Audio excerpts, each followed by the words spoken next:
Welcome to the Deep Dive.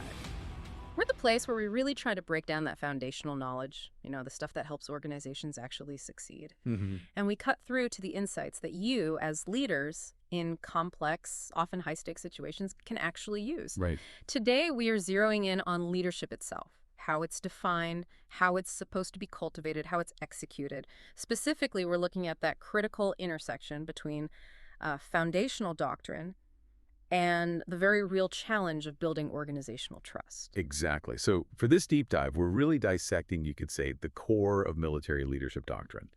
That sets the standard, right? The aspirational benchmark for professional conduct.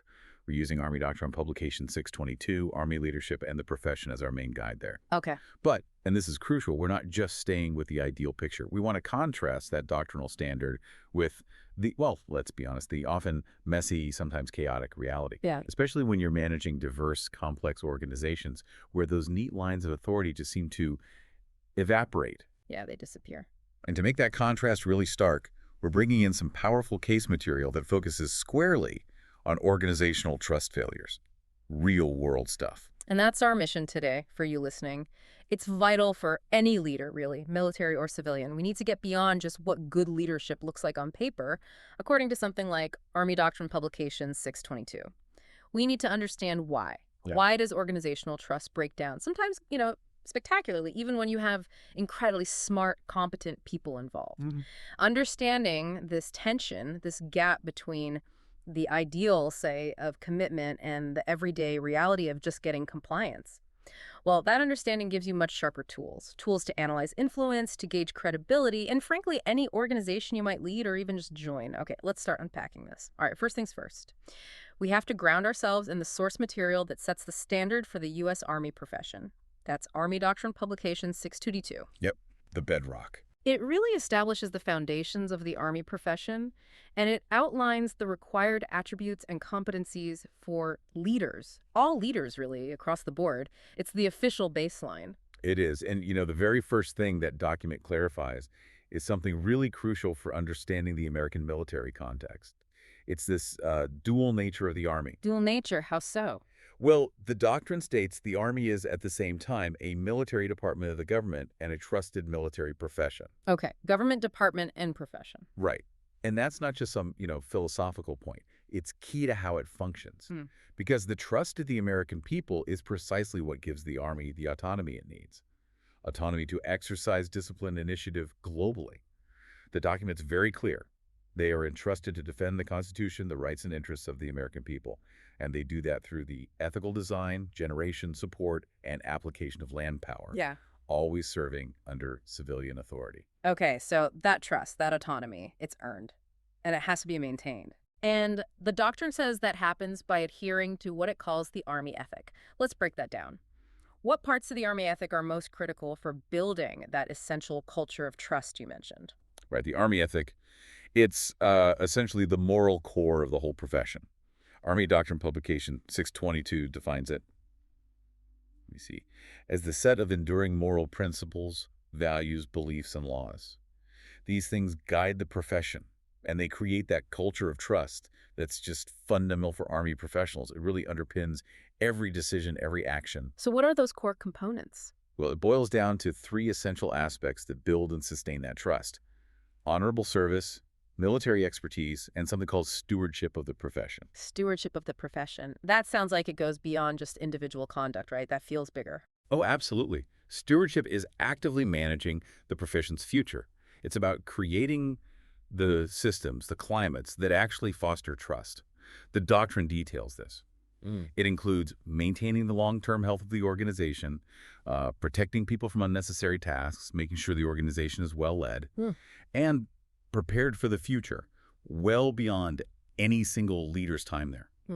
If a leader fails at stewardship, they basically allow systemic rot to creep in, which, as we're going to see later, is pretty much exactly what happened in that ambassador case study. Okay, got it. So if the Army ethic is the why, then the leadership requirements model is the how. That's a good way to put it. It details the attributes, what a leader is, and the competencies, what a leader does.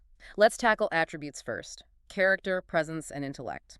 Now, thinking about a leader dropped into, say, deep systemic dysfunction, like our case study, Mm. where they have to figure out and fix structural chaos.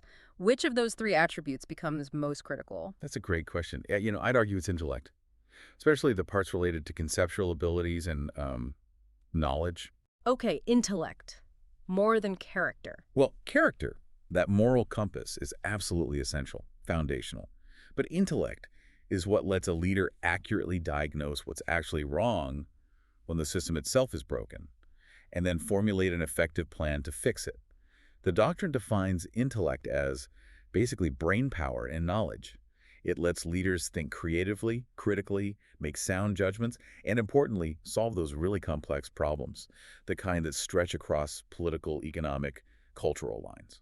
And the document breaks intellect down further, doesn't it? Into specifics like mental agility. What's the emphasis there? Right, mental agility. Mm. It's the ability to think flexibly. It's really the opposite of being rigid or dogmatic in your thinking. Okay. The doctrine stresses that this helps leaders react to change, adapt to really dynamic situations. It stops them from getting fixated on the wrong problem or maybe stuck on a solution that just isn't working anymore.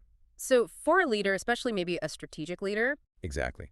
For them, it means anticipating changes in the environment, recognizing, sometimes painfully, when a plan is failing, and being able to completely shift their whole conceptual approach quickly.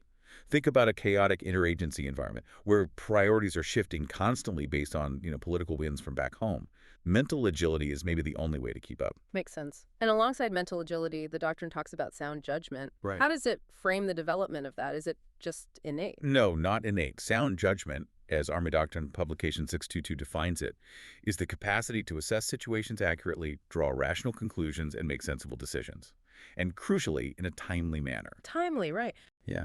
It's fundamentally about balancing the facts you have, questioning your own initial assumptions, and understanding those tricky, intangible factors, things like morale, political currents, maybe an adversary's real intent, and it's developed, not just by reading reports, but through lots of experience, training, education. It's about recognizing patterns of failure and success, and, importantly, being humble enough to actually apply lessons learned, even if those lessons came from your own mistakes or watching others mess up. Okay, humility. That connects to the third attribute, presence. Presence involves things like bearing, fitness, but also confidence. But the doctrine specifically pairs confidence with humility.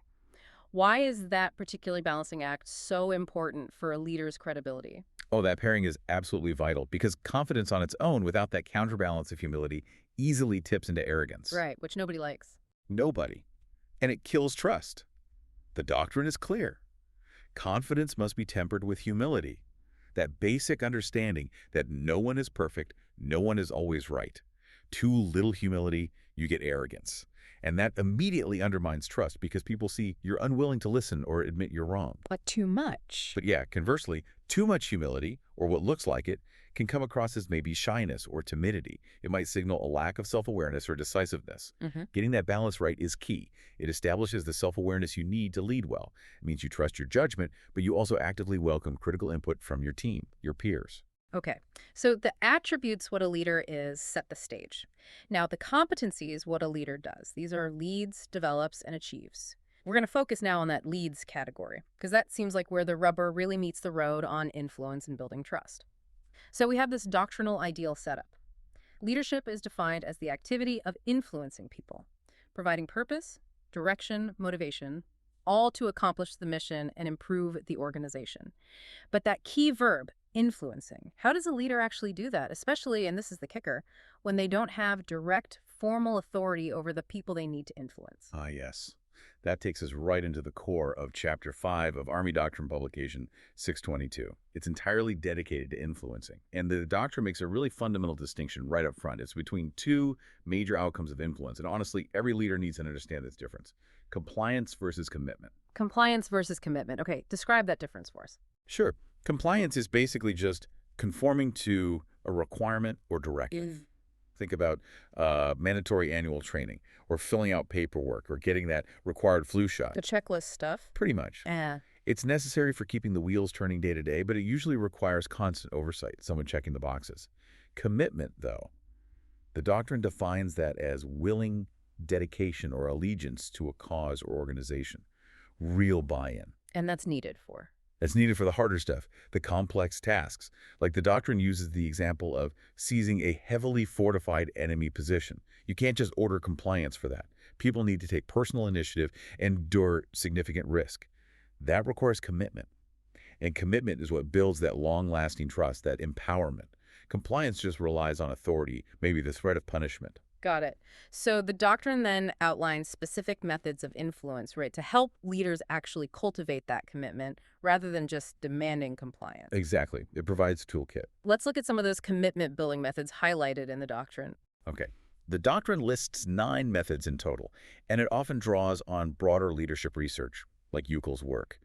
But 3 stand out as particularly effective for building that willing commitment needed for tough missions. First is collaboration. Okay. This is where the leader actively brings subordinates or peers into the process. They contribute to the outcome, they help resolve problems together, share information, share the workload. It's really powerful because it builds mutual understanding and critically shared ownership. If you help design the plan, you're much more likely to be committed to making it work. Makes sense. What's next? Second, rational persuasion. This involves giving people the bigger picture, the context, using logical arguments, clear explanations to show how a request fits into the overall goal. Now, this one's only really effective if the leader is already seen as credible and knowledgeable and expert. It draws directly on that intellect attribute we talked about. Right, you need the facts. You need to show the why, based on solid reasoning, verifiable facts. Especially important when you're asking people to take risks. Okay. And the third one? Third is inspirational appeals. This method aims to generate genuine enthusiasm for a request. It does this by tapping into strong emotions or appealing to the shared values of the group or organization, things like duty, honor, service before self. The doctrine notes this works best when the stakes are really high. It reinforces the link between the immediate task and the greater purpose. That's essential for keeping people going over the long haul. So collaboration, rational persuasion, inspirational appeals. These seem inherently, well, cooperative. They build commitment. I'm guessing then that the methods aimed purely at compliance, things the doctrine calls pressure or maybe legitimating, which is just citing your authority or a rule, those probably don't work so well outside your own team. Precisely. They fall flat. Yeah. If I use legitimating within my own unit, saying, I'm the commander, Regulation X says you have to do this, well, my subordinates will likely comply. They have to. But when a leader needs to do that really tricky thing, extend influence beyond the chain of command, that formal rank, that positional authority, it just vanishes. Poof.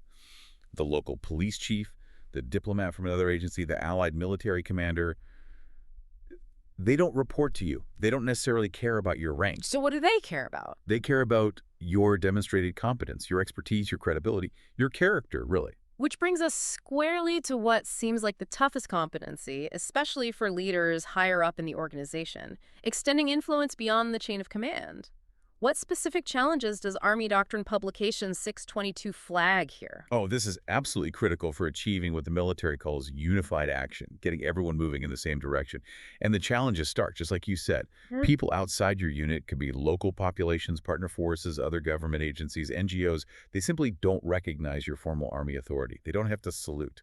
So the leader has to establish credibility using other means, not just pointing to the rank on their chest. And that credibility, according to the doctrine, comes from things like their appearance, their conduct, their reputation. Yes, and it requires a specific component of that intellect attribute we discussed earlier. Which one? Deep cultural and geopolitical knowledge.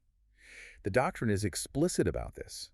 It states that even small unit leaders' interactions with local populations can have huge, sometimes dramatic effects on strategic objectives. So tactical actions have strategic consequences. Absolutely. If a leader lacks that cultural understanding, they can completely undermine the entire mission's strategic goals with just one tactical misstep. The doctrine gives a classic example: house-to-house searches. How a unit conducts that search. Are they respecting local customs? Are they avoiding unnecessary damage? Maintaining professionalism? That can either build trust and gain the local population's acceptance, or the opposite. It can become a powerful recruiting tool for the enemy. Wow. So a failure of cultural knowledge at the lowest level can have catastrophic strategic impact. Exactly. So when that formal authority is gone, leaders have to rely entirely on indirect means. Things like negotiation, resolving conflicts, building consensus. They have to really understand the different interests and motivations of all these disparate groups, like, say, a Department of Justice team versus a Department of Defense team. Their worlds are different. Only then can you figure out which commitment-building influence methods, collaboration, rational persuasion, maybe inspirational appeals, are actually likely to work with them. It requires finesse. Okay, now let's build that bridge. Yeah. We've got the doctrinal ideal, laid out leaders using intellect, agility, commitment-based influence skillfully. The way it should work. Right, but then there's reality. If Army Doctrine Publication 622 is so crystal clear about needing trust and influence, why do complex organizations, especially these messy interagency ones, seem to consistently struggle, sometimes spectacularly? This is where our case study comes in. Creating a climate of trust. It features Ambassador Charlie Phelps, and it really slams the doctrine right into a very complicated, very real situation. Yeah, this case study is just a perfect, if painful, illustration of what happens when the institutional systems themselves fail to support the leader, no matter how competent they are. So Ambassador Phelps, who comes from the private sector, new to diplomacy. She gets appointed as ambassador to the Dominican Republic. Her mission, Dom RP. And she's handed 3 critical intertwined objectives. Ensure fair elections happen, stop the flow of illegal drugs, and get the country prepared for natural disasters. High-stakes stuff. And she reports directly to the Secretary of State, so her personal accountability is clear. Yes, her accountability is clear. But her actual authority over the embassy, the mission itself, that sounds like it was anything but clear. She's supposedly overseeing more than 25 different U.S. government agencies there. That's right. Department of Defense elements, Department of Justice folks, United States Agency for International Development, Department of Commerce. You name it, they were probably there. 25 agencies. And that's the first massive structural problem she hit. Fuzzy authority. The case study makes it really clear. While these agencies sort of reported to her, the ambassador, they also reported directly back to their own headquarters in Washington, D.C. Dual-hatted in the worst way. Exactly. Yeah. Totally different from her private sector experience, where she likely had clear command authority. She found out immediately she wasn't managing one organization. She was trying to herd a loose confederation of entities. And she was even warned. Her own State Department desk officer basically told her, you need to get those other agencies under control. That implies the conflicting agendas, the internal divisions. That was the known baseline. That was normal. And the Department of Justice contact warned her too, didn't they? About their own people not playing well together, let alone with others. Yeah, the justice people don't always work well with each other or with other agencies. And they often suffered from the, quote, left hand not knowing what the right hand is doing syndrome, especially with intelligence sharing. So dysfunction was baked in. And this lack of unity, this failure of trust and coordination, it wasn't subtle. It blew up in her face her very first week, didn't it? Yeah. Especially around that critical counter-drug mission. Oh, yeah. This situation was basically paralyzed from the start. When Ambassador Phelps asked that fundamental, obvious question, okay, who is actually in charge of the embassy's war on drugs, she got silence. Dead silence in the room. Wow. That silence tells you everything you need to know about the level of systemic distrust and confusion. Then, the Drug Enforcement Agency attaché finally speaks up. And he explains that his agents had basically, quote, gone our own way and mostly work independently. Why? Because they'd stopped trusting the Dominican military, who were supposed to be their local partners. Okay, so one agency goes rogue because of trust issues with the host nation partner, Yeah. but it gets worse, right? It gets exponentially worse. Because then the representative from the Bureau for International Narcotics and Law Enforcement Affairs jumps in. And they say that their agency is prohibited, actively forbidden, from working with the exact same Dominican Special Counter-Drug Police Unit that the Drug Enforcement Agency is relying on and funding. Wait, what? How is that even possible? Think about the systemic insanity there. The reason they're prohibited, it's because of a human rights abuse screening process, mandated by the State Department itself.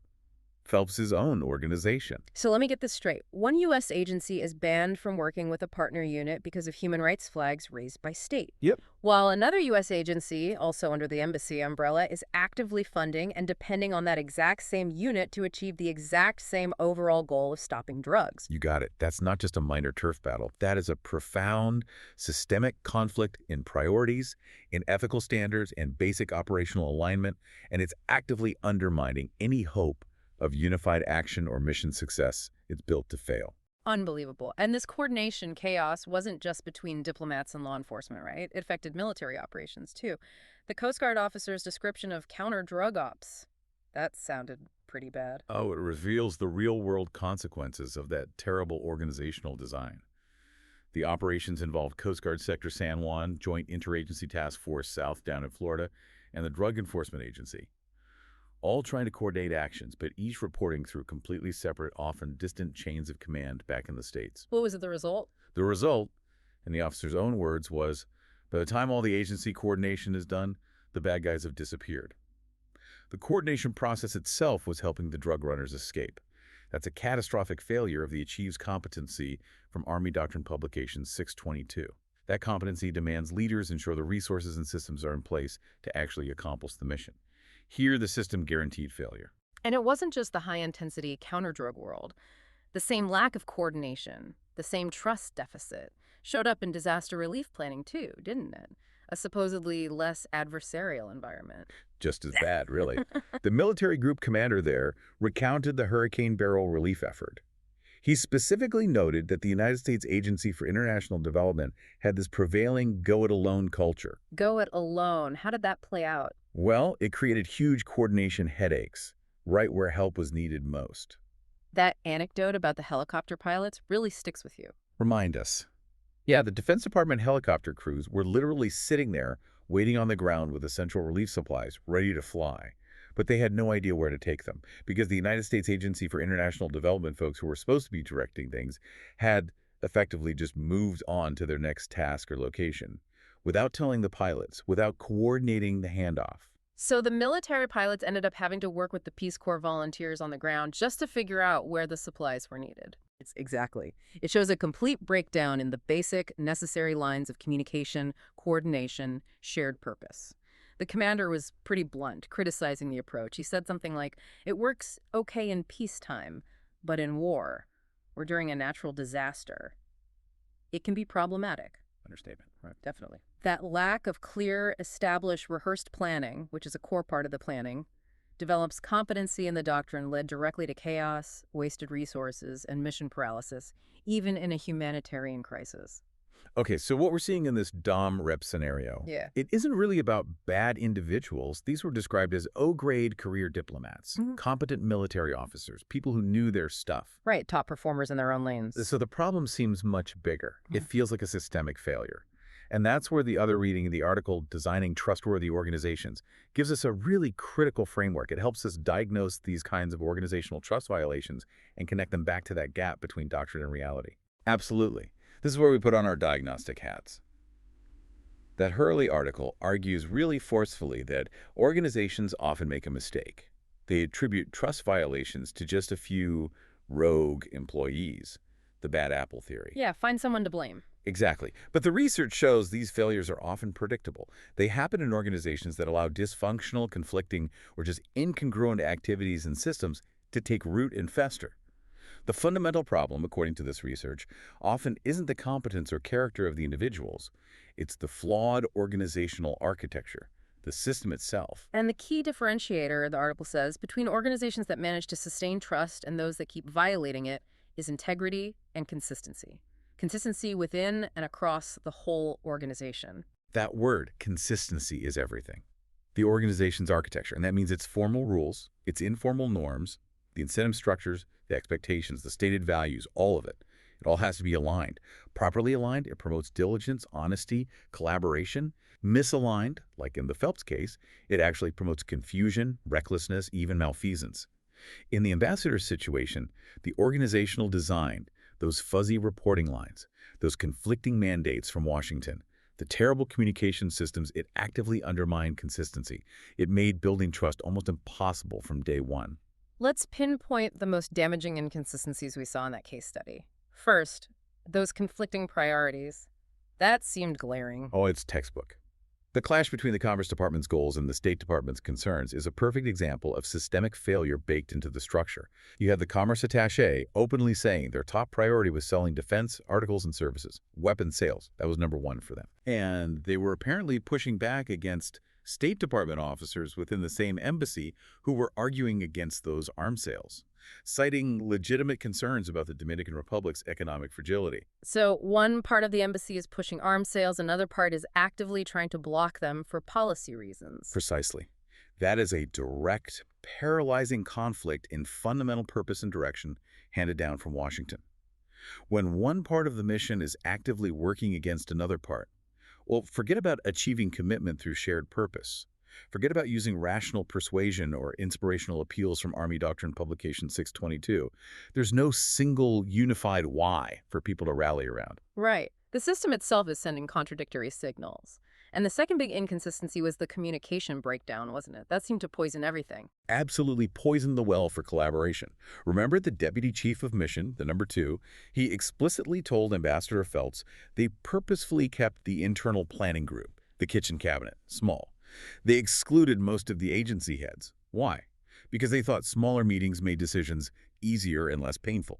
Easier for them, maybe. Easier for the core group, sure. But in a complex organization like that embassy, with 25-plus agencies needing to coordinate, that approach is fatal. It actively prevents building the shared understanding and sense of belonging needed for effective execution. When you deliberately exclude key players, you are actively sabotaging the open dialogue and clear communication that are fundamental to the doctrinal competencies of leads others and extends influence beyond the chain of command. Because the doctrine says leaders need to communicate what needs to be done and why. Exactly. And if you keep that why locked up with just a handful of insiders, you absolutely guarantee that the other 20-something agencies will default to prioritizing their own narrow goals over the collective mission. They don't know any better. Okay, so Ambassador Phelps walks into this absolute minefield, a deep systemic crisis of trust and function. What does the organizational trust article say about how to even begin fixing something this broken? Well, it offers a path forward. It identifies 3 critical stages needed to restore trust in a broken system like that. And these stages provide a practical roadmap that actually connects those high-level doctrinal standards back to concrete institutional actions. What are the stages? Crucially, they shift the focus away from just blaming individuals and towards actually reforming the flawed architecture. Stage 1 is a rigorous investigation, and the key words there are rigor and independence. You need to really dig deep to uncover the entrenched systemic causes of the violations. It can't just be about managing appearances or damage control. For Ambassador Phelps, this would mean something like an independent audit. Why do the Drug Enforcement Agency and the Bureau for International Narcotics and Law Enforcement Affairs mandates conflicts so badly? Who in Washington actually created those contradictory incentives? You have to follow the problem upstream. Okay, investigate the root causes, then what? Stage 2 is organizational reform. This means putting real, consistent changes in place to tackle those root causes you found in the investigation, not just cosmetic fixes. So, for example, maybe reforming the communication structure, mandating that all 25 agency heads must be fully briefed and involved in joint planning sessions, making that structural consistency non-negotiable. Makes sense. And the third stage? The third stage is evaluation. You can't just implement reforms and walk away. You have to systematically check, are these changes actually working? Are the new constraints, the new incentives truly aligned now? Are they consistent? And this continuous loop, assess, reform, evaluate, assess, again, it circles right back to that doctrinal concept of develops others in Army Doctrine Publication 622. Leaders have a responsibility to constantly assess their organizational climate. Right. The doctrine is explicit there. Leaders are required to assess the state of their climate and then implement a plan of action to correct weaknesses. They have to ensure the climate expects positive performance, rewards initiative, fosters trust. Exactly. Which means the failure in the Dominican Republic case wasn't just a procedural breakdown. It was fundamentally a leadership failure in stewardship. The leaders before Phelps allowed those deep-seated systemic flaws to persist, unchecked. They created a climate where initiative wasn't rewarded. It was punished by confusion and contradiction. And develops others also requires leaders to be self-aware, right? To seek feedback, use other strengths, hold themselves to high standards. All of that. The organizational trust framework gives you the how-to for fixing the system, and Army Doctrine Publication 622 provides the why the moral imperative leaders have to ensure their organization is constantly improving and worthy of trust. So let's bring this all together. We've gone from the doctrine's definition of leadership all the way down into the weeds of multi-agency dysfunction. What does this deep dive mean for you, the listener, no matter what level you operate at? Well, I think the critical realization, the big takeaway, is that your personal leadership attributes your character, your presence, your intellect. They are absolutely necessary. You need them. But in a truly broken system, they might not be sufficient. Ambassador Phelps was clearly highly competent, intelligent, driven, but her individual abilities were just overwhelmed by an organizational design that was, frankly, set up to fail. So organizational breakdown isn't always about bad people. Much more often, it's the result of a failure in structure, in alignment, in consistency, not necessarily a failure of individual character among the players caught in the middle. Which means leadership, especially as you move up to organizational and strategic levels, requires something more. It requires translating those core principles from Army Doctrine publication 622 character, competence, commitment into systemic architectural consistency across lots of different groups. That's right. As organizational leaders, you have to become resource experts, yes, but also systems thinkers. You need to be able to integrate, to synchronize the efforts of multiple different organizations, often indirectly. Using those influence methods we talked about, collaboration, rational persuasion, inspirational appeals, the ones that build genuine commitment, not just grudging compliance. So the ultimate challenge for every leader, maybe especially those operating at the strategic level where things get really complex, is to be an excellent steward of the profession. Exactly. It's ensuring that the systems, the policies, even the informal networks around you are designed to reinforce trust, not erode it. That means actively shielding the unified mission from those conflicting mandates coming down from different higher headquarters. It means establishing clear direction, even in ambiguity, and constantly looking for ways to improve the organization, setting it up for success long after you're gone. That structural consistency, the kind that prevents that left hand not knowing what the right hand is doing, problem that is the true hallmark of successful strategic leadership. Okay, building on that, here's a final provocative thought for you to mull over. Think about situations like the ambassador's mission in the Dominican Republic, where formal authority, her actual rank or position, was inherently weak. She couldn't just issue binding orders to all 25 of those agencies and expect them to click their heels. Right. Her positional power was very limited across that diverse group. So in that kind of environment, what's left? What's the only real source of influence she actually has? Well, it has to be the credibility she earns. Credibility gained through her demonstrated competence, her expertise, her intellect, and crucially, through her moral consistency, her character and presence in action. So if the system, the org chart, won't automatically grant you the influence you need, Then your personal attributes, demonstrated consistently over time, have to earn it. That's the bottom line when formal authority fades.